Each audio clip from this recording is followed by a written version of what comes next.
स्वागत है दोस्तों आपका हमारे चैनल डीके नॉवल वर्ल्ड 2.0 में।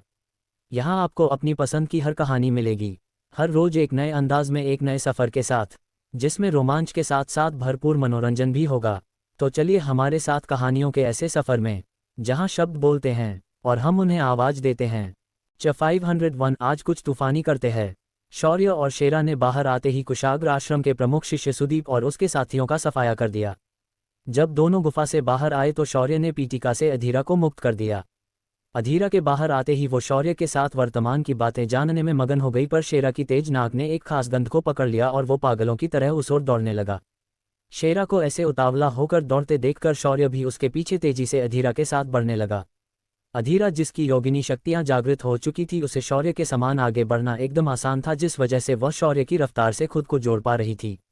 जब अधीरा की नज़र शेरा पर पड़ी उसे थोड़ी हैरानी हुई, पर जब उसने उसकी आवाज़ सुनी तो उसकी आंखें फैल गई। ये आवाज़ उस इंसानी लड़के की थी जो खुद को शौर्य का साथी मानता था, पर इस वक्त उसका रूप एक कुत्ते का था। अधीरा की हैरानी को देखकर शौर्य ने मुस्कुराते हुए शेरा के बारे में बताना शुरू कर दिया। धीरे धीरे अधीरा को सारी बातें समझने में देर नहीं लगी। इधर शेरा का पीछा करते करते शौर्य और अधीरा एक झील के पास पहुंचे। जब शौर्य की नज़रें उस शांत झील के ऊपर पड़ी, उसने किसी भी तरह के असाधारण वातावरण को महसूस नहीं किया, पर शौर्य की छठी इंद्रिय उसे सावधान रहने के लिए बता रही थी। तभी शेरा, जो इस वक्त झील के किनारे खड़ा था, उसने अपना अगला पंजा उठाया और झील के शांत पानी के सतह पर जोरदार हमला कर दिया। ये हमला इतना जोरदार था कि लगभग सारा पानी बगल में उड़कर चला गया हो।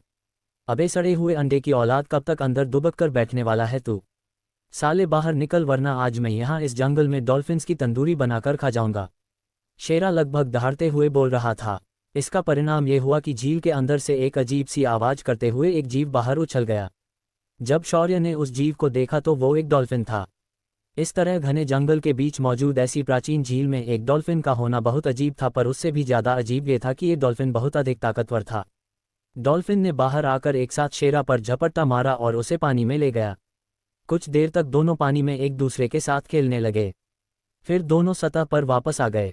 हमेशा बकवास करने वाला शेरा आज एक छोटे बच्चे की तरह इस डॉल्फिन के साथ मस्ती कर रहा था। ये देखने में काफ़ी दिलचस्प था।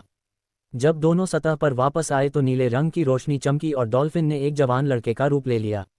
अबे तेरी उम्र 10,000 साल से भी ज़्यादा है, पर अभी भी तू खुद को बच्चा समझता है। कुछ तो शर्म कर बुड्ढे, शेरा ने डॉल्फिन को चिढ़ाते हुए कहा। एक अजीब सी हंसी के साथ उस लड़के ने शेरा से कहा, हाँ हाँ देखो तो कौन कह रहा है। दुनिया का सबसे बेशर्म कुत्ता, जो खुद एक छोटे कुत्ते का आकार लेकर घूमता है और दूसरों को उपदेश दे रहा है। कुंवारा कहीं का। उन दोनों ने नोक-झोंक करना शुरू कर दिया, पर उन्हें देखकर उनकी मित्रता बहुत ही गहरी है ये साफ पता चल रहा था। तभी शौर्य ने खांसते हुए दोनों का ध्यान अपनी ओर खींचा, जिस वजह से दोनों ने वहां खड़े शौर्य और अधीरा को देखा और चुप हो गए। फिर शेरा ने अपनी जुबान को बाहर निकाला और शौर्य को देखकर उसका परिचय करवाते हुए कहा, सुंदर, अपन भूल ही गया कि अपन के साथ अपना भाई भी आएला है। ये शौर्य है, अपना नया भैरव, और ये अपनी भाभी है। इतना कहकर शेरा ने शौर्य और अधीरा की ओर इशारा किया और उनका परिचय करवाया। उसके तुरंत बाद शेरा ने सुंदर के सिर पर टपली मारी और कहा, और हाँ बुड्ढे, मैं अब कुंवारा नहीं हूँ। पृथ्वी पर मेरी कई पीढ़ियाँ रह रही है। शेरा ने पूरे घमंड के साथ सुंदर से ये बात कही थी। उसके बाद शेरा ने शौर्य की ओर देखा और कहा, भाई ये अपन का चड्डी बड़ी बोले तो बचपन का दोस्त सुंदर है। जब अपन पहली बार यहाँ स्वामी के साथ आया था तब से अपन की दोस्ती है। ये सुनकर शौर्य ने सुंदर को ऊपर से नीचे तक देखा। एक 16-17 साल का लड़का, जिसकी आंखों में एक गहराई थी और शीतलता उसके चेहरे से झलक रही थी, बिल्कुल किसी ऋषि की तरह। शौर्य ने उसकी उम्र का लिहाज करते हुए दोनों हाथ जोड़कर सुंदर को प्रणाम किया। शौर्य को ऐसा करते देखकर सुंदर तुरंत आगे बढ़ा और उसने शौर्य का हाथ थाम लिया। अरे भगवान, आप मुझसे कैसे हाथ जोड़ सकते हैं? मैं तो बस एक साधारण मछली हूँ। मुझ जैसे तुच्छ के सामने आप हाथ नहीं जोड़ सकते। सुंदर ने बड़ी सहजता से शौर्य के हाथ पकड़े। शौर्य ने मुस्कुराते हुए कहा, मुनिवा, आप 10,000 साल से साधना कर रहे हैं। इस क्षेत्र में आप मुझसे काफ़ी बड़े हैं, तो जाहिर है कि मैं आपके सामने हाथ जोड़ूं।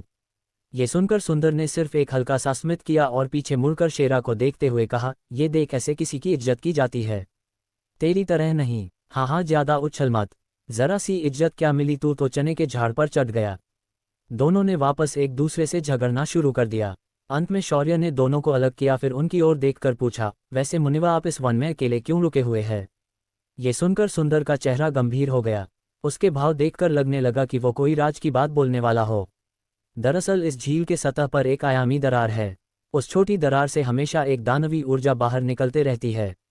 उस ऊर्जा का संचयन अगर किसी जगह पर अधिक काल तक होता है तो यहाँ के अन्य वन्य जीव भी दानव बन सकते हैं। इसी को रोकने के लिए मुझे यहीं पर रहना पड़ता है। हर 100 साल बाद ये दरवाज़ा पूरी तरह खुलता है और दानवों का आगमन इस दरवाजे से होता है। तब उन्हें रोकने के लिए मेरा यहाँ होना आवश्यक है। ये सुनकर शौर्य हैरानी से सुंदर को देखने लगा। तभी उसने दिव्य दृष्टि का प्रयोग किया और सुंदर की जांच की। सुंदर का साधना स्तर परम स्तर से भी कई स्तर अधिक दिखाई दे रहा था।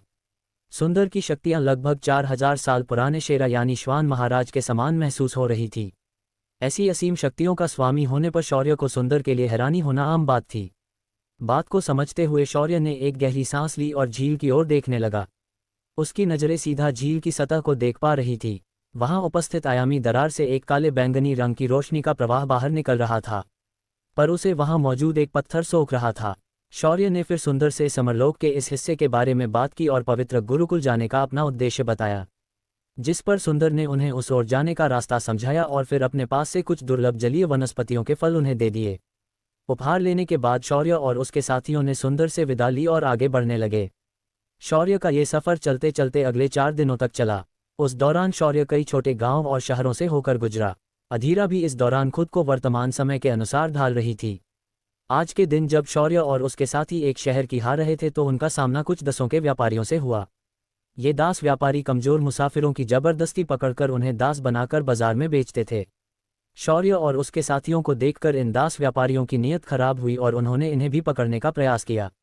वैसे भी काफ़ी दिनों से बिना किसी कांड के सफ़र करने से तीनों लोग काफ़ी बोर हो चुके थे। जब इन लोगों ने शौर्य और उसके साथियों को घेर लिया तो शेरा ने शौर्य से कहा, भाई आज कुछ तूफानी करते हैं। बहुत दिन हुए ऐसे लोगों से पंगा लिए। ये सुनकर शौर्य ने एक मुस्कान के साथ खुद को और अपने साथियों को इन दास व्यापारियों को कैद करने दिया। दास व्यापारियों ने शौर्य और उसके साथियों को बंदी बनाकर उत्तरी क्षेत्र और मध्य क्षेत्र के सीमावर्ती शहर छेदी शहर में लाया। छेदी इन दो क्षेत्रों के बीच बसा बड़ा व्यापारी केंद्र था। यहाँ हर तरह का व्यापार होता था। कई दुर्लभ वस्तुएं, दवाएं, मसाले और हथियार यहाँ आसानी से मिल जाते थे। पर छेदी का सबसे बड़ा आकर्षण था यहाँ होने वाली बोली। यहाँ दासों की सबसे बड़ी बोली लगाई जाती थी। आज शौर्य और उसके साथियों को यहाँ इन दास व्यापारियों ने बोली लगाकर बेचने के लिए लाया था। शौर्य ने अपने साथ कई अन्य दासों को देखा था। इनमें ज़्यादातर अर्धमानव थे तो कुछ इंसानी लड़कियां थीं। शौर्य की नज़र तभी एक खास लड़की पर पड़ी। इस लड़की की खूबसूरत पानी जैसी आंखें और गोरा रंग तुरंत किसी का भी ध्यान खींच सकता था। एक दास होने के बावजूद भी उसका ठाठ एकदम किसी राजकुमारी की तरह था। उसकी चाल ढाल एकदम सदी हुई और नियंत्रित थी। उस लड़की को देखकर कोई भी उसे दास नहीं मान सकता था, पर उसने पहने हुए फटे पुराने कपड़ों की वजह से उसकी बाहरी सुंदरता थोड़ी मलिन हो गई थी। जब बोली शुरू होने वाली थी तभी एक एक करके शौर्य और उसके साथ लाए दासों को मंच पर सभी के सामने पेश किया गया। इधर शेरा, जिसे उन व्यापारियों ने बिल्कुल भी हिसाब में नहीं लिया, वो उस बोली लगने वाली जगह से बाहर खड़े होकर शौर्य का इशारा मिलने का इंतजार कर रहा था। तभी मंच पर एक मोटा आदमी पहुंचा। उसके हाथ में एक चमड़े का कोड़ा था जो हल्की नीली रोशनी में चमक रहा था। कोड़े के सतह पर लगे कील काफी अधिक नुकीले और घातक दिखाई दे रहे थे। उस मोटे आदमी ने मंच पर आते ही एक अर्धमानव के शरीर पर जोरदार हमला कर दिया और उस अर्धमानव की चीख के साथ ही वहां मौजूद लोग तुरंत शांत हो गए। लोगों को शांत होते देखकर उस मोटे ने बोलना शुरू किया, तो भाइयों, आज हम लोग यहाँ आपके लिए लेकर आए हैं एकदम ताजे, जवान और ताकतवर दास। इन्हें हमने खास मेहनत करके छांट कर आपके लिए यहाँ लाया है। अगर आपको कोई दास पसंद आता है तो बेझिझक अपनी बोली लगाए। ये सुनकर शौर्य समझ गया कि सारे दास अब मंच पर आ चुके हैं। अगर उसने अब हरकत नहीं की तो कुछ दास जो बेचे गए हैं उन्हें वापस छुड़ाना मुश्किल हो जाएगा। शौर्य ने बगल में बैठी अधीरा की ओर देखा और आंखों से इशारा किया। उसका इशारा मिलते ही अधीरा ने धरा तत्व की ऊर्जा को सक्रिय कर दिया और वहां मौजूद लोगों को जमीन से बांध दिया। अचानक जमीन से मिट्टी ऊपर की ओर निकली और उसने हर किसी के कदमों को जकड़ लिया। वहां मौजूद लोगों के कैद होते ही शौर्य ने हाथ में बांधी हथकड़ियों को तोड़ दिया और अपने शरीर को झटकते हुए खड़ा हो गया। उसके पीछे अधीरा ने भी खुद को मुक्त कर लिया। जब सभी लोग वहां जकड़ गए थे पर दो दास जिन्हें बेचने लाया था वो दोनों एकदम आराम से इन लोगों के बीच घूम रहे थे। तभी शेरा जो बाहर खड़ा था उसने भी भीड़ में प्रवेश किया और सभी लोगों की हाथों में पहनी अंगूठियां और कमर पर बंधी भंडारण थैलियां भी चुरा ली। इधर मंच पर शौर्य ने एक नज़र उस मोटे व्यापारी को देखा और तिरछी मुस्कान के साथ कहा, तुझे बड़ा शौक है ना दासों का व्यापार करने की? चलो आज मैं तुम्हारी वो भी ख्वाहिश पूरी कर दूंगा, पर आज के बाद तुम कभी भी व्यापार नहीं कर पाओगे। शौर्य ने अपनी चंद्रहास का आवाहन किया। चंद्रहास के प्रकट होते ही वहां मौजूद लोगों ने एक अजीब सी ठंडक महसूस की। इस ठंडक के महसूस करते ही सभी को मौत की आहट अपनी गर्दनों पर महसूस होने लगी। पर तभी शौर्य ने मोटे आदमी की आंखों में देखा और सीधा चंद्रहास को उसके सिर के बीचों बीच रख दिया। चंद्रहास की धार इतनी अधिक थी कि वो अपने आप उसके सिर में धंस गई। ऐसा लग रहा था मानो चंद्रहास किसी मक्खन को काट रही हो। उस मोटे व्यापारी को अपनी बात बताने का मौका भी नहीं मिला। उसका शरीर पलक झपकते ही एक लाश में बदल गया। शौर्य ने अब अपना ध्यान दूसरे व्यापारियों पर पड़ा। उस वक्त पैर जमने से सारे व्यापारियों की हालत खराब हो चुकी थी। शौर्य ने जैसे ही उनकी ओर चलना शुरू किया, शौर्य के कदमों की आहट उन लोगों को साक्षात यमराज के भैंसे के टापों की आवाज लग रही थी। शौर्य की खून से सनी चंद्रहास खून की प्यासी लग रही थी, जिसकी प्यास व्यापारियों के खून से परिपूर्ण हो जाने वाली हो। शौर्य ने उसके बाद बिना देरी किए उन व्यापारियों के दया की भीख मांगती बाजारों को नजरअंदाज करके उन्हें गाजर मूली की तरह करना शुरू किया। कुछ ही देर में सारा मंच उन व्यापारियों के शरीरी के टुकड़ों से भर गया। हर तरफ खून ही खून फैल गया था। शौर्य ने उसके बाद नीचे मौजूद दास खरीदने आए लोगों की ओर देखा और कोने में रखी स्याही और कलम को उठाया और उसे अभिमंत्रित करके वहां मौजूद लोगों सामने हवा में एक ऊर्जा युक्त दास बनाने वाली एक सारणी बना डाली। सारणी के बनते ही शौर्य ने उसे वहां उपस्थित लोगों के माथे पर चढ़ा दिया। कुछ ही देर में वहां उपस्थित हर कोई शौर्य के विचारों का गुलाम बन गया। फिर शौर्य ने तेजी से बाकी बंदी लड़कियों और अर्धमानवों को मुक्त कर दिया। फिर उसने उन्हें सुरक्षित शहर से बाहर लाया। बाहर आते ही सभी लोगों को वापस जाने के लिए कह दिया। जब शौर्य ने उन सभी को वहां से भेज दिया तो वो वापस शहर के अंदर शेरा और अधीरा के पास पहुंचा तो उसने अपने पीछे किसी को आते हुए महसूस किया। जब शौर्य ने मुड़कर देखा तो ये वही लड़की थी। शौर्य ने मुड़कर एक नज़र उसे ऊपर से नीचे देखा और अपनी अंगूठी से कुछ आध्यात्मिक पत्थर निकाले और उस लड़की के हाथ में रख दिए। उस लड़की ने उन पत्थरों को लेने से इनकार कर दिया और दृढ़ निश्चय के साथ शौर्य से कहा, मुझे अपने साथ ले चलो, मैं तुम्हारे साथ ही आना चाहती हूँ। ये सुनकर शौर्य ने उसे एक और बार ऊपर से नीचे देखा और फिर कहा, मैं एक राहगीर हूँ, मेरा कोई निश्चित ठिकाना नहीं है, मेरे साथ आकर तुम क्या करोगी? बेहतर होगा कि तुम अपने परिवार के पास वापस चली जाओ। ये सुनकर उस लड़की ने शौर्य की आंखों में देखा और कहा, मुझे ताकतवर बनना है, बिल्कुल तुम्हारी तरह।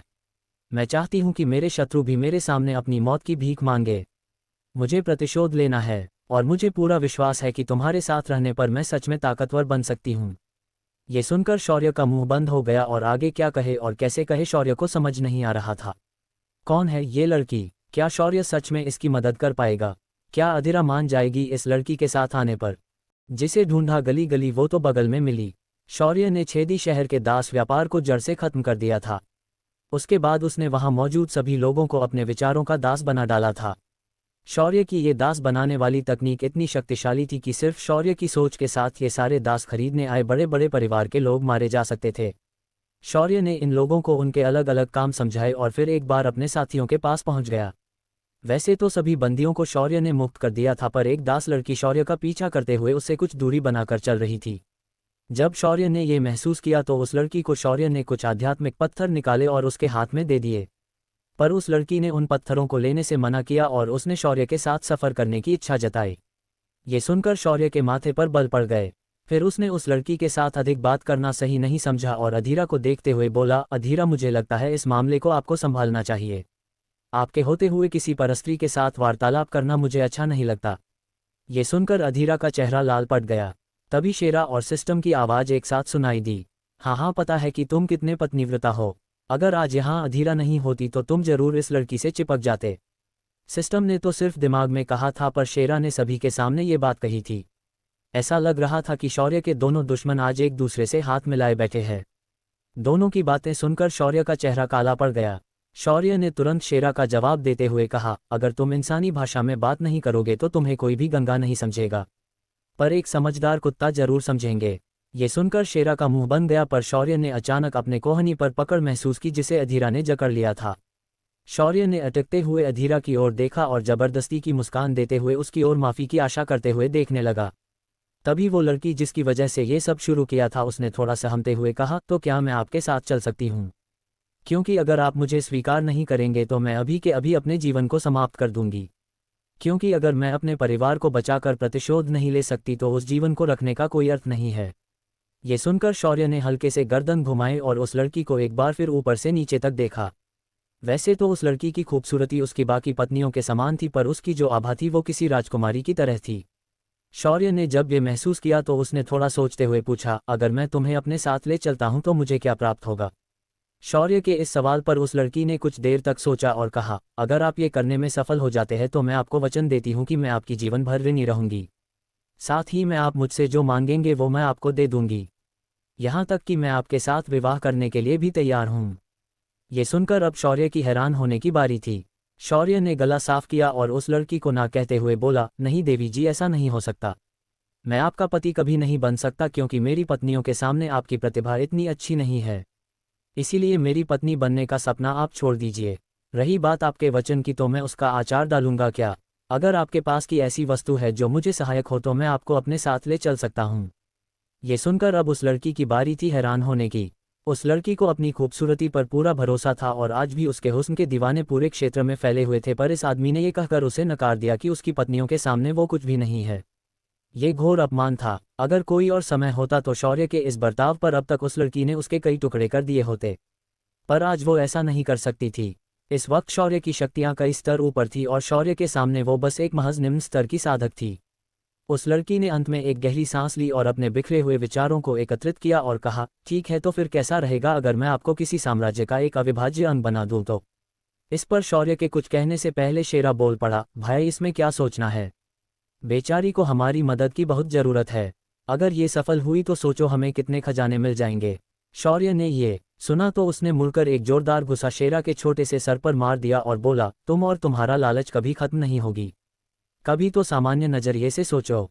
तभी शौर्य वापस उस लड़की की ओर मुड़ा और बोला, देवी, अगर आप अपने प्रतिशोध में सफल होती है तो हमें आप बस कुछ भंडारण अंगूठी भरकर दुर्लभ खजाने हमें दे दीजिए। शौर्य के मुंह से ऐसी बात सुनकर उस लड़की का चेहरा और भी काला पड़ गया। उसने अपने जीवन में ऐसा स्वार्थी इंसान नहीं देखा था। अंत में उसने हार मान ली और कहा, अगर आप कुछ खजाने ही चाहते हैं तो मैं आपकी वो इच्छा पूरी कर सकती हूँ। ये सुनकर शेरा तुनक कर बोला, लड़की, तुमने सही निर्णय ले लिया है। अगर तुम मेरे भाई को अपना गुरु बनाना चाहती हो तो कृपया जितने ज्यादा हो सके उतने पैसे और खजाने देने की तैयारी रखना। ये सुनकर उस लड़की के दिल में जो शौर्य की छवि थी वो गायब हो गई। उसके लिए शेरा तो पहले ही एक लालची कुत्ता था, पर उसका मालिक भी उससे अधिक लालची होगा ये उसने कभी सोचा नहीं था। इसके साथ ही शौर्य ने उस लड़की को अपने साथ आने की अनुमति दे डाली। अनुमति मिलने के बाद अधीरा ने सबसे पहले उस लड़की को अपने कुछ कपड़े दे दिए। उसके बाद तो वो दोनों तुरंत एक दूसरे से काफी घुल मिल गई। शौर्य उसके बाद छेदी शहर में नहीं रुका और उसने अपना सफर जारी रखा। पूरे सफर के दौरान शौर्य ने एक बार भी उस लड़की के बारे में जानने की कोशिश नहीं की, क्योंकि शौर्य के हिसाब से नाम जानने से क्या है, जो है उस व्यक्ति में है। जब शौर्य और उसके साथी आसमान में उड़ते हुए आगे बढ़ रहे थे तभी शौर्य, शेरा और शौर्य की सिस्टम ने एक साथ कुछ लोगों को उनकी ओर आते हुए महसूस किया। शौर्य की आंखें थोड़ी सख्त हो गई, वहीं शेरा ने अपनी उड़ान रोक दी। सिस्टम ने तुरंत शौर्य को चेतावनी भेजी, 8 दैवीय स्तर के साधक सीधे हमारी ओर आ रहे हैं। होस्ट, उनकी आभा से लग रहा है कि उनके इरादे नेक नहीं है। तभी उनके सामने रोशनी की 8 धाराएं अवतरित हुई और उनके अंदर से 8 नीले रंग के चोगे पहने लोग अवतरित हुए। उन सभी के सीने पर एक जैसा निशान था। गालों में अखंड रुद्राक्ष की मालाएं थीं। माथे पर अजीब से आकार का तिलक लगाया हुआ था। हाथों में तरह तरह के धागे बंधे हुए थे। उन सभी के बालों में जटाएं बनी हुई थी। पैरों में खड़ाव पहने थे। उन्हें देखकर कोई भी बता सकता था कि वो लोग किसी आश्रम के लोग हैं। उन्होंने आते ही बिना देरी किए शौर्य और उसके साथियों को घेर लिया। ये देखकर शौर्य के माथे पर बल पड़ गए। शौर्य ने थोड़ा झल्लाते हुए कहा, क्या हुआ बुड्ढों, सठिया गए हो क्या जो राह चलते लोगों को ऐसे घेर कर खड़े हो? तुम्हारे आश्रम का क्या यही तरीका है लोगों को लूटने का? ये सुनकर उनके से एक अधिक उम्र दराज आदमी धीमी मगर भरी आवाज में बोला, क्या वो तुम थे जिसने कुशाग्र आश्रम के सुदीप को मारा है? अगर हाँ तो अपनी मौत को स्वीकार करो, और अगर नहीं तो बगल में हट जाओ और उस लड़की को हमारे हवाले कर दो। ये सुनकर शौर्य ने हंसते हुए कहा, क्या कहा तुमने? तुम मुझे मौत दोगे? कभी कभी मुझे लगता है कि इन आश्रम और गुरुकुल के लोग अपनी अकल लड़ाई के वक्त घर छोड़कर आते हैं जो ऐसी बहकी बहकी बातें करते हैं। क्या तुम कोई भारी माल फूंक कर तो नहीं आए हो ना? शौर्य का ऐसा जवाब सुनकर 8 लोगों की आभा में बदलाव आ गया और उनके शरीर से क्रूर हत्या का इरादा फट पड़ा। तभी एक आदमी आगे आते हुए शौर्य को उंगली दिखाते हुए बोला, बच्चे, लगता है कि तुम हमारी बात को समझे नहीं। अगर हमने कह दिया कि तुम्हें मौत मिलेगी तो मौत मिलेगी, और तुम्हारी बातों से ये जाहिर है कि तुमने ही हमारे प्रमुख शिष्य सुदीप को मारा है। अब अगर ये सिद्ध हो चुका है तो हम तुम्हें मारकर उस लड़की को अपने साथ ले जाएंगे। शौर्य ने ये सुना तो लापरवाही से हंसते हुए कहा, अरे वाह, मुझे पता नहीं था कि कुशाग्र आश्रम के लोग इतने रूढ़िवादी है। अच्छा हुआ तुमने मुझे अपना असली चेहरा दिखा दिया, इस बार तुम लोगों को मारने में मजा आएगा। शौर्य ने इतना कहा और अपनी चंद्रहास को बाहर बुलाया। चंद्रहास दिन बे दिन अधिक से अधिक शक्तिशाली बनते जा रही थी। इसका कारण क्या था पता नहीं, पर उसके ऊपर लगे बंधन धीरे धीरे खुल रहे थे और इस वक्त जो आभा चंद्रहास छोड़ रही थी वो कोई सामान्य आभा नहीं थी। चंद्रहास की आभा मात्र से 8 लोगों की जान गले में आकर अटक गई थी। पर शौर्य ने उनके चेहरे पर से डर की ओर ध्यान भी नहीं दिया और चंद्रहास को अपने हाथ से मुक्त कर दिया। एक घातक तलवार आभा चंद्रहास के अंदर से बाहर उमड़ पड़ी। उसकी ये आभा सिर्फ खून की प्यासी लग रही थी, ऊपर से उसका इतना बड़ा आकार चंद्रहास को अधिक शक्तिशाली बनाए जा रहा था। शौर्य ने बड़े ही आराम से चंद्रहास को अपने कंधे पर रखा और उन आए हुए 8 लोगों को देखकर बोला, जहां तक मुझे मालूम है मेरे साथ आई ये लड़की बस एक सामान्य साधक हैं, पर मुझे ये पता नहीं चल रहा कि तुम इस लड़की को क्यों पकड़ना चाहते हो। ये सुनकर एक आदमी ने शौर्य को ऊपर से नीचे देखा और थोड़ी संदिग्ध आवाज में बोला, क्या तुम राजकुमारी श्रावणी को नहीं जानते? ये सुनकर शौर्य को सुदीप ने मरने से पहले कही हुई बात याद आ गई। शौर्य ने तुरंत अपने साथ इतने दिनों से चल रही उस लड़की की ओर देखा और थोड़ा सख्त होते हुए कहा, क्या वो राजकुमारी जो भविष्य विज्ञान का ज्ञान रखती है वो तुम ही हो? ये सुनकर श्रावणी ने अपना सिर झुकाया और हाँ में सिर हिलाया। ये सुनकर शौर्य की आंखें बड़ी बड़ी हो गई। उसने फिर आगे कहा, तुम्हें मुझे पहले बताना था ना, अगर मुझे पहले पता होता तो मैं तुम्हें इन लोगों के हाथ में नहीं जाने देता। ये सुनकर श्रावणी ने थोड़ा चिढ़ते हुए कहा, आज तक आपने मुझे बताने का मौका ही नहीं दिया और आपने मुझे खुद आकर पूछा भी नहीं। ये सुनकर शौर्य आगे बोलना ही भूल गया। तभी अधीरा ने श्रावणी के कंधों पर हाथ रखा और उसे विश्वास दिलाते हुए बोली, श्रावणी तुम इस बात की चिंता मत करो, तुम्हारी जैसी पुण्यात्मा को हम जरूर मदद करेंगे। जब अधीरा ने श्रावणी को सांत्वना दी तो श्रावणी धीरे धीरे से शांत हो गई। तभी वहां खड़े उन आदमियों से एक आदमी चिढ़ते हुए बोला, अगर तुम्हारा भरत मिलाप हुआ हो तो अब जाम की बात करे।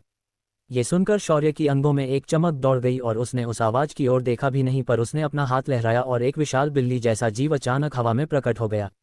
उसने आते ही शौर्य की ओर देखा और चिल्लाते हुए शौर्य की गले में जाकर लिपट गई। ये जीव कोई और नहीं तारा थी। तभी शौर्य ने तारा के खूबसूरत बालों को सहलाया और अभी अभी आए हुए मेहमानों की ओर इशारा करते हुए कहा, तारा ये कुछ लोग हैं जिन्हें मरने की बहुत इच्छा है, इनकी इच्छा पूर्ण कर दो। शौर्य की बात खत्म होते ही तारा का आकार धीरे धीरे बढ़ने लगा और उसका असली रूप सभी दिखाई देने लगा। तारा ने उसके बाद उन लोगों पर वक्त बर्बाद करने का कोई मौका नहीं छोड़ा और पलक झपकते ही अपना मुंह खोला और 9 के 9 दैवीय स्तर के साधकों को उनके खजानों सहित निगल लिया। तारा ने ये सब करने के बाद अपना आकार बिल्ली जितना छोटा कर दिया और शौर्य की गोद में आकर बैठ गई। उसके बाद तारा पीठ के बल लेट गई और अपने पेट को सहलाने का आदेश उसने शौर्य को ही दे डाला। इधर श्रावणी जिसने इन सभी घटनाओं को होते हुए देखा तो उसकी हैरानी का ठिकाना नहीं रहा। वो कुछ और बोलना चाह रही थी, तभी अधीरा ने उसे शांत रहने का इशारा किया।